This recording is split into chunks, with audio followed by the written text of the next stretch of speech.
একটি ভুল সম্পর্ক শুধু একজন নারীর জীবন নয়, পুরো একটি পরিবারকে ধ্বংস করে দিতে পারে। একটি ছোট ভুল সিদ্ধান্ত, সামান্য আবেগের দুর্বলতা আর কিছু গোপন সম্পর্ক, এইসবই ধীরে ধীরে একটি সুন্দর জীবনকে অন্ধকারে ঠেলে দেয়। একজন নারী যখন নিজের সীমা অতিক্রম করে, তখন তার প্রভাব শুধু তার নিজের উপরই নয়, তার স্বামী, বাবা মা, ভাই বোন সবার জীবনে পড়ে। বিশ্বাস ভেঙে যায়, ভালোবাসা হারিয়ে যায়, আর সম্মান মাটিতে মিশে যায়। একটি মুহূর্তের ভুল সারা জীবনের অনুশোচনার কারণ হয়ে দাঁড়ায়। ফাতিমা ছিল একটি সম্পন্ন এবং শিক্ষিত পরিবারের একমাত্র মেয়ে, যার নাম সকলে সম্মানের সাথে উচ্চারণ করত। তার বাবা আহমদ সাহেব ছিলেন একজন প্রতিষ্ঠিত ব্যবসায়ী এবং মা আয়েশা বেগম ছিলেন একজন অত্যন্ত ধর্মপরায়ণ এবং গৃহবর্তিনী নারী। পরিবারটি শহরের সবচেয়ে সম্মানিত পরিবারগুলির মধ্যে একটি ছিল। ফাতিমা তার পড়াশোনায় অত্যন্ত মেধাবী ছিল এবং বিশ্ববিদ্যালয় থেকে স্নাতক হয়ে একটি বড় কর্পোরেট অফিসে কাজ করতে শুরু করেছিল। তার সুন্দর চেহারা এবং বুদ্ধিমত্তা তাকে সবার কাছে প্রিয় করে তুলেছিল। ফাতিমার বিবাহ হয়েছিল করিম নামের একজন অত্যন্ত সৎ, ধর্মপ্রাণ এবং দায়িত্বশীল যুবকের সাথে। করিম ছিল একজন খ্যাতিমান প্রকৌশলী, যার নিজস্ব ইঞ্জিনিয়ারিং ফার্ম ছিল। বিবাহের সময় উভয় পক্ষের বয়স এবং পরিপক্কতা যথাযথ ছিল এবং সবাই বিশ্বাস করত যে এটি একটি আদর্শ বিবাহ। প্রথম 2 বছর ফাতিমা এবং করিম একটি সুখী এবং সুসংহত জীবনযাপন করেছিল। তাদের বাড়ি ছিল প্রেম এবং বিশ্বাসে পূর্ণ। করিম প্রতিদিন ফাতিমার জন্য ছোট ছোট উপহার নিয়ে আসত এবং তার সব চাহিদা পূরণ করতে সচেষ্ট থাকত। ফাতিমাও তার স্বামীকে ভালোবেসেছিল এবং সকল দায়িত্ব নিষ্ঠার সাথে পালন করত। কিন্তু জীবন সর্বদা একরকম থাকে না। সময়ের পরিবর্তনের সাথে সাথে ফাতিমার মনেও একটি অনিষ্ট পরিবর্তন আসতে থাকে। তার অফিসে একজন নতুন সহকর্মী যোগ দেয়, যার নাম ছিল হাসান। হাসান ছিল একজন অত্যন্ত আকর্ষণীয়, বন্ধুত্বপূর্ণ এবং কথায় মধুর যুবক। তার কথায় ছিল এক অদ্ভুত মাধুর্য এবং হাসিতে ছিল এক অপ্রতিরোধ্য আকর্ষণ। হাসান ছিল প্রযুক্তিগতভাবে অত্যন্ত দক্ষ এবং তার কাজের প্রতি অত্যন্ত আত্মনিয়োগী। কিন্তু তার একটি বড় ত্রুটি ছিল যে তিনি নিজের স্ত্রীকে মূল্য দিত না এবং তার সাথে অত্যন্ত কঠোর আচরণ করত। হাসান তার নিজের অসুখী বিবাহকে একটি বোঝা মনে করত এবং সেই কারণেই সম্ভবত তার নজর ফাতিমার উপর পড়ে। প্রথমে হাসান ফাতিমার সাথে কাজের ব্যাপারে কথা বলা শুরু করেছিল, কিন্তু ধীরে ধীরে তার আচরণ পরিবর্তিত হয়েছিল।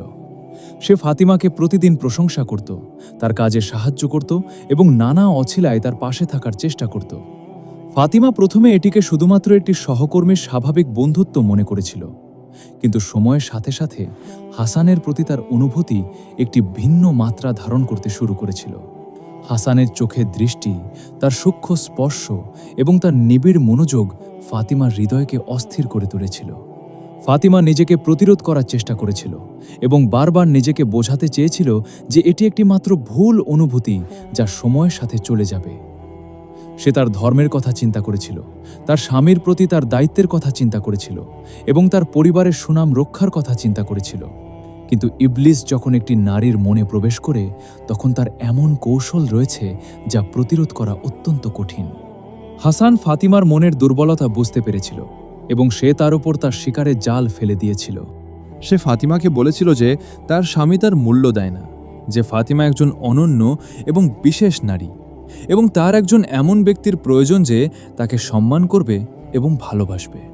একটি সুযোগের অপেক্ষা করে হাসান একদিন ফাতিমাকে অফিসের ছাদে নিয়ে যায় এবং তার হৃদয়ের অনুভূতি প্রকাশ করে। সেই মুহূর্তে ফাতিমা সম্পূর্ণভাবে মুগ্ধ হয়ে পড়ে এবং হাসানের কথা শুনে তার বিবেক তার বিরুদ্ধে আওয়াজ উঠাতে থাকে। কিন্তু তার দুর্বল মন হাসানের কথায় বিশ্বাস করে এবং সে সম্পর্কের গভীরে প্রবেশ করে। সেদিন থেকেই শুরু হয় ফাতিমার পরকীয়ার অপকর্ম। ফাতিমা এবং হাসান লুকিয়ে সম্পর্ক গড়ে তোলে। তারা অফিসের বিভিন্ন গোপন জায়গায় সাক্ষাৎ করত, কখনো ছাদে, কখনো গাড়িতে এবং কখনো ছোট্ট রিসার্চ রুমে। তাদের মিটিং শুধুমাত্র কথায় সীমাবদ্ধ ছিল না, বরং শারীরিক সম্পর্কেও জড়িত হয়ে পড়ে। ফাতিমা তার স্বামী করিমকে প্রতিদিন মিথ্যা বলতো যে তার অফিসে অতিরিক্ত কাজ থাকায় দেরি হয়েছে। করিম বিশ্বাসপ্রবণ এবং সৎ মানুষ হওয়ায় কখনো তার স্ত্রীর কথায় সন্দেহ করেনি। তার মা যখন জিজ্ঞাসা করত কেন সে এত দেরিতে বাড়ি ফেরে, তখন ফাতিমা ঠান্ডা মাথায় আরও বড় মিথ্যা বলে দিত। এই মিথ্যা এবং ধোঁকা ফাতিমার অন্তরকে ক্রমে ক্রমে বিষাক্ত করে তুলছিল।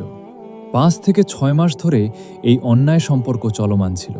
প্রতিটি দিন সকালে ফাতিমা আয়নায় নিজের দিকে তাকাতে পারত না, কারণ সে জানত যে তার মুখ নিজেই একজন মিথ্যাবাদী এবং বিশ্বাসঘাতকী।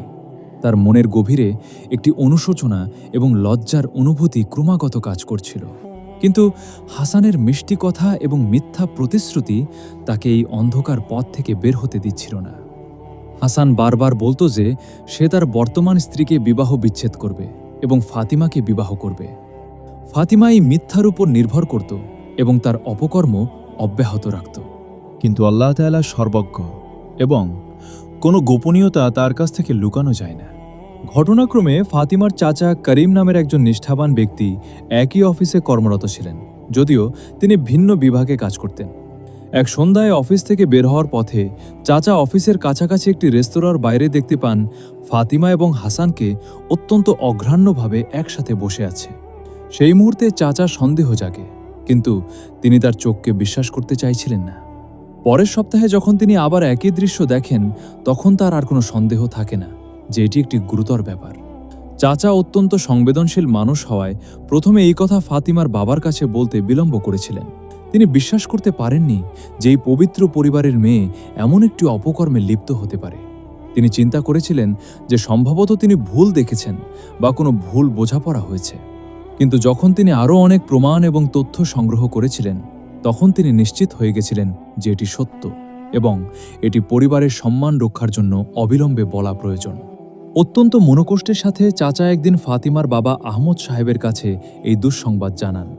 আহমদ সাহেব যখন এই কথা শোনেন, তখন তার পুরো শরীর কেঁপে ওঠে এবং তার বুক ফেটে যাওয়ার মতো অনুভব হয়। তিনি বিশ্বাস করতে পারেন না যে তার প্রিয় সন্তান এমন একটি পাপকর্মে জড়িত হতে পারে। সেই রাতে আহমদ সাহেব ঘুমাতে পারেননি এবং বারবার নিজেকে প্রশ্ন করেছেন যে তিনি কোথায় ভুল করেছেন যে তার মেয়ে এমন হয়েছে। পরদিন সকালে রক্তক্ষরণ হৃদয়ের সাথে তিনি ফাতিমাকে তার কাছে ডাকেন এবং সরাসরি জিজ্ঞাসা করেন যে এটি কি সত্য।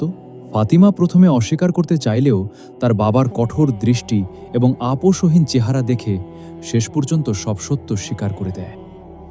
যে মুহূর্তে আহমদ সাহেব সত্যটা শোনেন, সেই মুহূর্তে তিনি মাটিতে বসে পড়েন এবং কাঁদতে শুরু করেন। তার কান্না ছিল এক হৃদয় বিদারক ক্রন্দন, যা পুরো বাড়িতে গুঞ্জন করতে থাকে। তিনি বলেন যে তিনি লাজের মারে এবং দুঃখের চাপে মরে যাবেন এবং তার মুখ সমাজে দেখাতে পারবেন না। ফাতিমা তার বাবার পায়ে গিয়ে পড়ে এবং ক্ষমা চায়, কিন্তু বাবার মুখে যে বেদনা এবং হতাশা দেখা যায়, তা কোনো ক্ষমায় মোচন হয় না। এই সংবাদ পরিবারে একটি বিস্ফোরণের মতো কাজ করেছিল। ফাতিমার মা আয়েশা বেগম যখন এই বিষয়ে জানতে পারেন, তখন তিনি সম্পূর্ণভাবে ভেঙে পড়েন। যে সন্তানকে তিনি তার গর্ভে 9 মাস ধারণ করেছিলেন, যার জন্য তিনি কত রাত জেগেছিলেন এবং যার শিক্ষা এবং নৈতিকতায় এত মনোযোগ দিয়েছিলেন, সেই সন্তান তার বিশ্বাসের খেয়ানত করেছে। আয়েশা বেগম রাত দিন কোরআন পড়েন এবং আল্লাহর কাছে ক্ষমা চান এবং দোয়া করেন যেন এই কলঙ্ক তার পরিবার থেকে দূর হয়। ফাতিমার ছোট ভাই এবং বোনেরাও এই বিষয়টি বুঝতে পেরে মানসিক ক্লেশে ভুগতে শুরু করেন। অন্যদিকে করিম যখন এই দুর্ঘটনা সম্পর্কে জানতে পারেন, তখন তিনি সম্পূর্ণভাবে ধসে পড়েন। করিম ছিলেন এমন একজন স্বামী যে তার স্ত্রীকে অত্যন্ত ভালোবাসতেন এবং তার সর্বোচ্চ সম্মান করতেন। তিনি কখনো কল্পনাও করতে পারেননি যে ফাতিমা তার সাথে এমন করতে পারে। তার জন্য এটি ছিল জীবনের সবচেয়ে বড় আঘাত এবং বিশ্বাসঘাতকতা। সে তার অফিসে যেতে পারছিল না এবং তার কাজে মনোযোগ দিতে পারছিল না। তার বন্ধুরা এবং পরিবার তাকে সান্ত্বনা দেওয়ার চেষ্টা করেছিল, কিন্তু তার হৃদয় ভেঙে ফেলার মতো ব্যথায় ছিল কোনো সান্ত্বনার স্থান নেই। করিম এবং ফাতিমার বিবাহ বিচ্ছেদ অনিবার্য হয়ে উঠেছিল। হাসানের স্ত্রী যখন এই বিষয়টি জানতে পারেন, তখন তিনি সম্পূর্ণভাবে মানসিক ভাঙনে পতিত হন। তার স্বামীর অবিশ্বস্ততা এবং বিশ্বাসঘাতকতা তার জীবনকে সম্পূর্ণভাবে পরিবর্তন করে দেয়। সে তার বিবাহ বিচ্ছেদের জন্য আইনি ব্যবস্থা নেয় এবং আদালতে মামলা করে। হাসান যখন বুঝতে পারে যে সবকিছু প্রকাশ হয়ে গেছে এবং তার ক্যারিয়ার এবং পরিবার সবকিছুই ধ্বংস হয়ে গেছে, তখন সে অনুতাপ করে এবং ফাতিমাকে দোষ দিতে থাকে। হাসান কখনো তার নিজের দায়িত্ব স্বীকার করে না এবং বলে যে ফাতিমা তার ঘাড়ে চড়েছে। ফাতিমার পরিবার এখন সমাজে সম্পূর্ণভাবে পরিত্যক্ত এবং অবজ্ঞাত হয়ে পড়ে। তাদের পূর্ববর্তী বন্ধুরা এবং আত্মীয়রা আর তাদের কাছে আসে না। তার বাবা অফিসে যেতে পারেন না, কারণ সবাই তাকে নিন্দা এবং করুণার দৃষ্টিতে দেখে। তার ব্যবসায়েও ক্ষতি হয় এবং তার সুনাম সম্পূর্ণভাবে ধ্বংস হয়। ফাতিমার 2 ভাই তাদের স্কুলে এবং কলেজে চরম অপমান এবং সমালোচনার সম্মুখীন হয়। তাদের সহপাঠী এবং শিক্ষকরা তাদের পরিবারের পরিচয় নিন্দা করে। ফাতিমার ছোট বোন, যার বিবাহ সাজানো হয়েছিল একজন যোগ্য যুবকের সাথে, সেই যুবকের পরিবার এই ঘটনার কারণে সম্পর্ক ভেঙে দেয় এবং বলে যে তারা এখন আর এই পরিবারের সাথে সম্পর্ক রাখতে পারে না। করিম মানসিক ক্ষতিগ্রস্ত হয় এবং দীর্ঘদিন গভীর বিষণ্ণতায় ভোগে। তার কাজেও সে মনোযোগ দিতে পারে না এবং তার ব্যবসায় বড় বড় ক্ষতি হয়। সে অনেক সময় রাত জেগে থাকে এবং ফাতিমার সাথে যে স্মৃতিগুলি ভালোবেসে তৈরি করেছিল সেগুলি নিয়ে চিন্তা করে। অবশেষে করিম তার স্থান ত্যাগ করে একটি ছোট শহরে চলে যায়, যেখানে সে নতুন জীবন শুরু করার চেষ্টা করে। কিন্তু তার হৃদয়ের গভীর ক্ষত কখনো সম্পূর্ণভাবে ভালো হয় না। ফাতিমার নিজের জীবনও এখন একটি জীবন্ত নরক হয়ে উঠেছে। তার অফিসের সবাই তাকে অবজ্ঞা এবং সন্দেহের দৃষ্টিতে দেখে। তার সহকর্মীরা তার পাশে বসতে রাজি নয় এবং তার সাথে কথা বলতেও অনীহা দেখায়। মাত্র কয়েক সপ্তাহ পরে তার নিয়োগকর্তা তাকে বলে দেয় যে তার চাকরি আর প্রয়োজন নেই। যদিও আইনতে এটি অন্যায় এবং তার বিরুদ্ধে বৈষম্য, কিন্তু কোনো নিয়োগকর্তা এমন একজন কর্মীকে রাখতে চায় না যার সুনাম ধ্বংস হয়েছে এবং যার উপস্থিতি কোম্পানির খ্যাতি নষ্ট করে। ফাতিমা এখন বেকার এবং ঘরে বসে থাকে। ঘরে বসে ফাতিমা প্রতিদিন পরিবারের সদস্যদের নিন্দা এবং অপমান সহ্য করে। তার বাবা তার সাথে কথা বলতে চায় না এবং তার মুখ দেখতে পারে না। তার মা যদিও ধীরে ধীরে তার সাথে নরম হয়েছেন, কিন্তু তার চোখে চোখে এক নিরাশা এবং হতাশা স্পষ্ট দেখা যায়। রাত দিন ফাতিমার চোখে অশ্রু থাকে এবং তার মুখ ফ্যাকাশে হয়ে পড়েছে। তার নিজের শরীরও অসুস্থ হয়ে পড়ে এবং সে নিয়মিত বিভিন্ন অসুখে ভোগে। তার মন এবং আত্মা সম্পূর্ণভাবে ভেঙে পড়ে এবং তার জীবন একটি দুর্বহ বোঝায় পরিণত হয়। এই অবস্থায় বছর কেটে যায় এবং ফাতিমা ক্রমে ক্রমে ইসলামের দিকে ফিরে আসতে শুরু করে। তার মনে একটি গভীর অনুশোচনা জাগে এবং সে বুঝতে পারে যে তার এই অবস্থা তারই নিজের কর্মের ফল। সে প্রতিদিন কোরআন পড়ে এবং অনেক রাত জেগে তওবা এবং দোয়া করে। আল্লাহর কাছে তার আবেদন ছিল খুবই আন্তরিক এবং সত্যিকারের। সে তার বাবার কাছে গিয়ে ক্ষমা চায় এবং বলে যে তার সমস্ত অপরাধ নিজের উপরই বর্তায় এবং তার বাবা এবং পরিবারের জন্য দায়ী নয়। তার মা যখন তার সন্তানের খাঁটি অনুশোচনা এবং পরিবর্তন দেখেন, তখন তিনি তাকে ক্রমে ক্রমে ক্ষমা করতে শুরু করেন। বছর 2 পর ফাতিমা একজন দরিদ্র এবং বয়স্ক বিধবা নারীর সেবা করে তার জীবন নিয়োগ করে দেয়। সে তার নিজের আয় থেকে যা কিছু সঞ্চয় করতে পারে তা দাতব্য কাজে ব্যয় করে। সে এতিম শিশুদের কোরআন পড়ায় এবং তাদের ইসলামিক শিক্ষা দেয়। সে গরিবদের খাদ্য এবং বস্ত্র সরবরাহ করে এবং রোগীদের সেবা করে। এই সকল কাজের মাধ্যমে সে মনে করে যে সম্ভবত আল্লাহ তার অতীতের পাপগুলি ক্ষমা করবেন। তার এই সৎকর্মগুলি তার কিছু সামাজিক দাগ মুছে দেয়, কিন্তু যে আস্থা এবং সম্মান সে হারিয়েছিল তার কখনো সম্পূর্ণভাবে ফেরত আসে না। ফাতিমার বাবা তার এই পরিবর্তন দেখে সন্তুষ্ট হন এবং মনে করেন যে তার মেয়ে আসল পথে ফিরে এসেছে। কিন্তু তিনি জানেন যে এই কলঙ্ক তার পরিবার চিরদিন বহন করবে এবং সমাজ তাকে কখনো সম্পূর্ণভাবে মাফ করবে না। তার মা তার সন্তানকে ভালোবাসেন এবং তার পরিবর্তন দেখে আনন্দিত হন, কিন্তু তার হৃদয়ে সর্বদা একটি বেদনাময় স্মৃতি থেকে যায়। ফাতিমার ভাই এবং বোনেরাও এই বিষয়টি নিয়ে তাদের জীবনে অনেক কষ্ট পেয়েছে এবং সমাজের অপমান সহ্য করতে হয়েছে। এই গল্পটি একটি জীবন্ত প্রমাণ যে নৈতিকতার বিচ্যুতি শুধুমাত্র একজন নারীর জীবন ধ্বংস করে না, বরং তার সম্পূর্ণ পরিবার, তার স্বামী, তার পিতামাতা এবং তার ভাই বোন সবার জীবন নরক বানিয়ে দেয়। ইসলাম নারীদের সতীত্ব এবং পবিত্রতার উপর সর্বোচ্চ গুরুত্ব দেয়, কারণ এটি শুধুমাত্র একটি ব্যক্তিগত বিষয় নয়, বরং সমাজের সবচেয়ে গুরুত্বপূর্ণ ভিত্তি। একটি নারী যখন তার স্বামী এবং পরিবারের প্রতি সত্যিকারের বিশ্বস্ত এবং অনুগত থাকে, তখন পরিবার শক্তিশালী এবং সুখী হয় এবং সমাজ সুস্থ থাকে।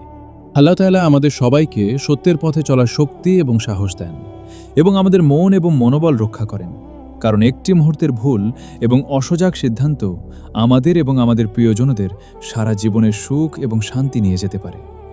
আমরা যেন সর্বদা আল্লাহ নিয়মকানুন মেনে চলি এবং অবৈধ এবং অনৈতিক কাজ থেকে দূরে থাকি। এটাই আল্লাহর কাছে আমাদের অবশ্যই প্রার্থনা করতে হবে। ভিডিওটি যদি ভালো লাগে তাহলে অবশ্যই ভিডিওটিতে একটি লাইক দেবেন এবং এই ধরনের গল্পগুলো আরও দেখতে চাইলে আমাদের চ্যানেলটি সাবস্ক্রাইব করুন। আর আপনাদের অসংখ্য ধন্যবাদ আমাদের সঙ্গে থাকার জন্য।